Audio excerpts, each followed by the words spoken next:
What is up, my friends? You are very welcome along to another disappointing player ratings video here on Anfield Agenda. Arne Slot's men have been knocked out of the League Cup 3-0 at home to Glasner's Crystal Palace. There's lots I want to say, there's lots I have said, but ultimately I'm going to try and say what I need to say through the scores. You're going to see two images, as always, on each player card. The upper right-hand corner is the average Anfield Agenda audience member score, and the large square in the centre is my score. Feel free to let us know your thoughts in the comment section. I would say drop a like on this video if you enjoy it, but there isn't really much to enjoy, to be honest. But I do appreciate all of your support, and of course we will be back tomorrow with our normal routine. So let's get stuck into this one and start with the referee, Craig Houlden, who I actually don't think was bad at all. He let the game flow. I don't really have a decision that stands out to me that he got wrong. So for me, I'm going to try and be fair tonight, not take my frustration out on the ref. So I'm going to give him a 6.5. And the audience have gone there with a score for Craig Houlden of 5.6. Next up is Freddie Woodman, and again, another difficult one. I mean, how do you score that for a goalkeeper who was, didn't really have much in front of him? Great, I'm sure, for him to make his debut there at Anfield in a competitive game for the Reds, a proud moment for him.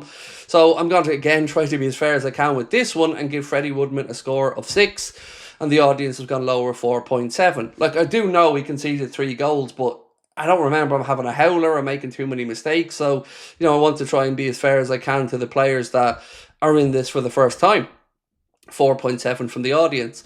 Calvin Ramsey was making his first senior appearance in 3 years for Liverpool, and honestly, I thought he was one of the better players out there, if you can use that phrase, in a Liverpool shirt.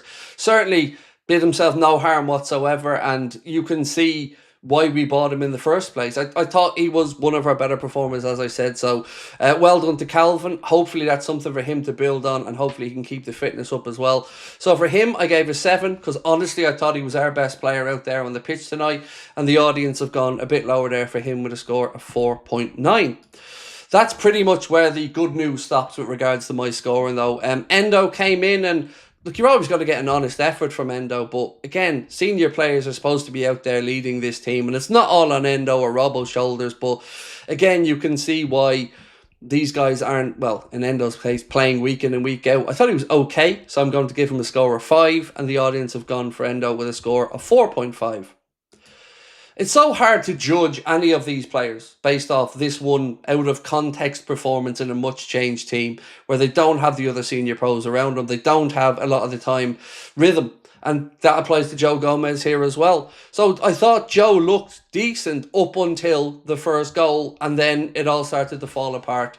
Yes, he did lay the ball on for their first goal, but after that, it was more mistakes, and that's our backup centre-back. It fills me with no confidence that we now have 3 centre-backs, all of them underperforming to some level, and no bright spark. It's tough times. It really is. Try and be upbeat. It's really difficult. For Joe, I'm going to give a 4. And the audience, as you can see, along similar lines, have given a score there of 3.8. I do think you will see Joe Gomez leave Liverpool at the end of the season. It was close to happening this summer.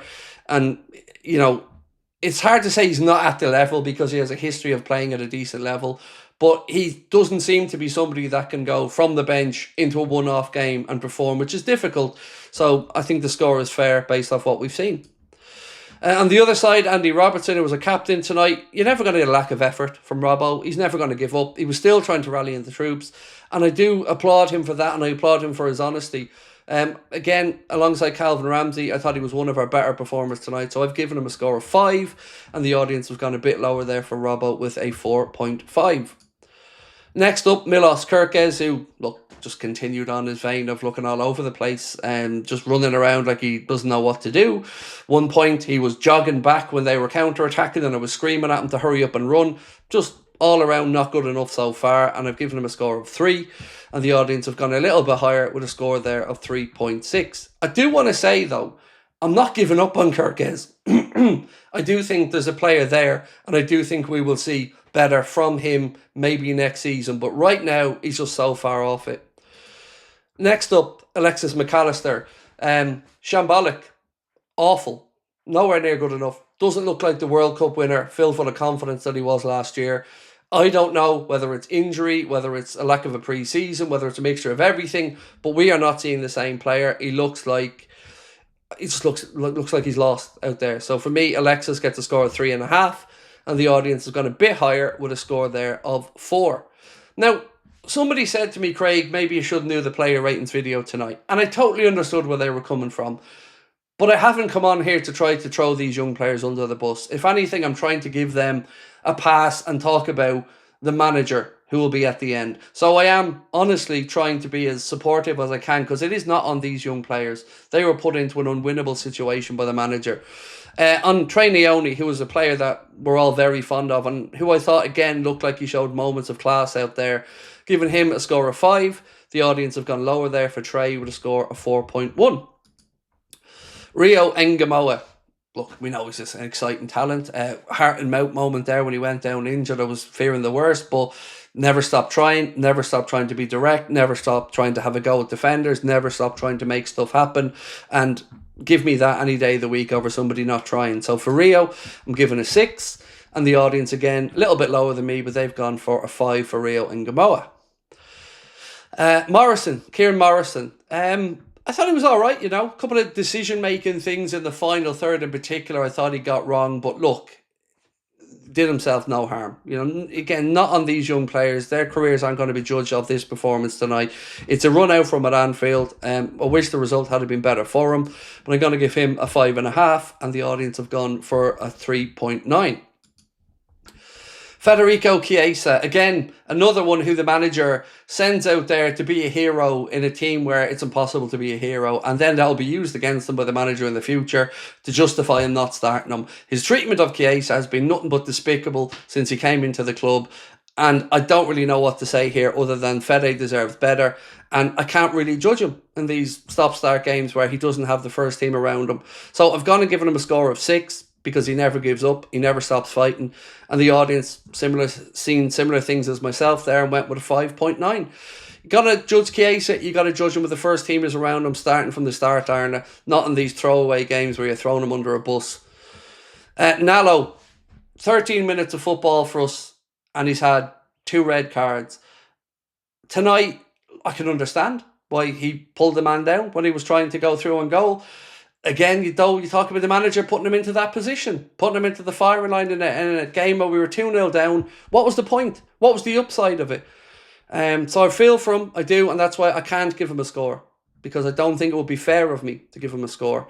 The audience, for what it's worth, went 2.4, but it must be difficult for Nalo, and I truly do feel for him, because he is a decent young defender, and he's been unfortunate. Lucky. Again, another young centre-back making his way in the game. There was always the positive of him getting minutes and getting that feeling at Anfield, but again, I ask, what is the manager doing sending these kids out into that environment where they're set up to fail?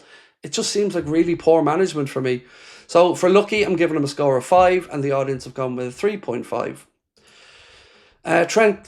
Cade Gordon. I thought Cade looked bright out there on the pitch. If he could put injuries behind him, there is a player in there. There really, really is. He's been so unfortunate with injuries. And I thought he looked decent enough when he came on. I always enjoy watching Cade Gordon play. So I've given him a 5.5, and the audience have gone there for a score of 4. Next up, Trent Cohn-Doherty. Now look, he gets a bonus point because he's from Ireland. And I'm not going to be, I'm unashamed about that. I'm absolutely biased here from a Derry City boy. So look, Trent Cohn-Doherty again, another good moment for him to get a run out there inside a full Anfield. Not the experience he would have, I'm sure, wanted or hoped for, but another bright young spark there for the future. So I've given him a 6, and the audience have gone a bit lower there with a 3.9. But remember, he's Irish, so of course I'm going to look after my boy. And then we move on to the manager, who I'm so angry at, I'm not even going to put a number on my thoughts here, because this man is deluded and he's lost it. To come out with this comment after the game, talking about Manchester City squad, it's absolutely embarrassing. He said, I saw City's 11 and they didn't have one starter from the weekend, but it felt like their best 11. That's a bit of an insight. No, Arna, the insight is that you chose to have a weak bench. You chose that. You could have chosen, the same as Arteta, the same as Guardiola, to put some good players on that bench. But you chose to reward the underperforming players by giving them a rest. that's on you. To try to say that's an insight, it's an insight into you making excuses, mate. That's all that is. And that's all you have done. Self-preservation and one lie after another. You've been given £450 million to go out there and, in the words of our own club, to go out there to build a squad, to compete, to dominate domestically, and to go and try and win every competition we're in. And at the very first chance, you throw away a bit of silverware this year. Because of what? Because you wanted to reward underperforming players that don't deserve a rest and shouldn't need a rest. They should be embarrassed. They should want to go out there and put it right. So Arna, your job very much is on the line right now with Liverpool fans. Your support is very much on the line with the majority of Liverpool fans. And I've said this all the way through. He has to the international break for me to fix this. If we don't start winning games, he should be gone by then, if he shouldn't already be gone. He's not even being accountable for his own actions. That is truly what astounds me. You went there tonight and had people who came in from all over the UK and different parts of the world, paid their hard-earned money to go there, and he couldn't care less. He threw the game away, threw the fans under the bus, threw the young players under the bus, and has the cheek then to moan about squads. Not at all. So for me, I can't even give him a score. I'd rather give him a swear word, and I think you can think of which one I'm thinking of. The audience, as you can see there, they've gone for a 1.4. That is how disillusioned and angry Liverpool fans are tonight. Make no mistake about it. So that is it for this player ratings video, ladies and gentlemen. I will see you tomorrow, same time and same place. Thank you to everybody that did come in tonight, that shared a supportive word. It's a difficult moment at the minute as Liverpool fans, but our manager, he needs to stop being delusional because he's coming across as if he's lost the plot. We'll talk soon. Bye-bye.